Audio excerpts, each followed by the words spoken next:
It's an interesting time to ask that question. So the question here was really around what's actually happening, right? It's we have Facebook, TikTok. There's also some Google thrown in there. We're seeing relatively consistent results in platform versus MTA.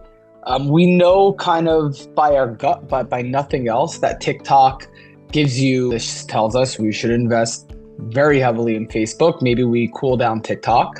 But then we're also seeing that the post-purchase survey is showing pretty good results. Platform is giving us volatile results. Where do I want to spend my next 2 million is really the question that we're thinking about. And it's like, are these reliable numbers? And I would say the one big curveball here is that Madan kind of came to us, and I think you'll get to this, said there's a big organic, quote unquote, organic component to this. How do you want to think about that? And I said, I don't believe there's much organic at all, period. I said, I know we do a great job on the brand. It's very aggressive. And I think Madan said it was 35 or 45% organic. And I said, I just don't believe that. But I said, Madan, I think there's just behavior happening that's not being captured, or that organic is not being allocated correctly to Facebook, TikTok, Google, for whatever reason. Cookie windows, attribution windows, all of those are artificial, right? I care if I spend $1 on advertising, what's the mix of touch points, whether a view, whether a click, whether word of mouth, whatever. How does that media spend? We might want to double, triple our spend over the next 9 months from Q2 into Q4. What do we do? What's right? And that's fundamental. How do I make this investment?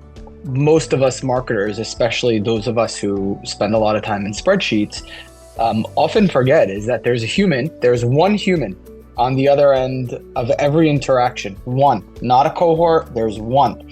That person is making decisions and you have to influence their decisions. Yeah. And so what I start to think about is, what action that I did as though I was in a one-on-one conversation? What was their path to purchase in reality? What influenced them? What did I do to convince them? What were the external factors that convinced them?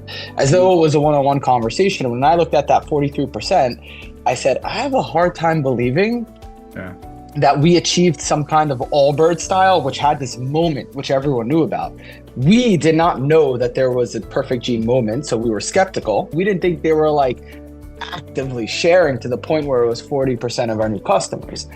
So this was just a gut. This was just us thinking and saying like, hey, if we're on the other side of the coin here and we're the recipient of marketing, what's happening there?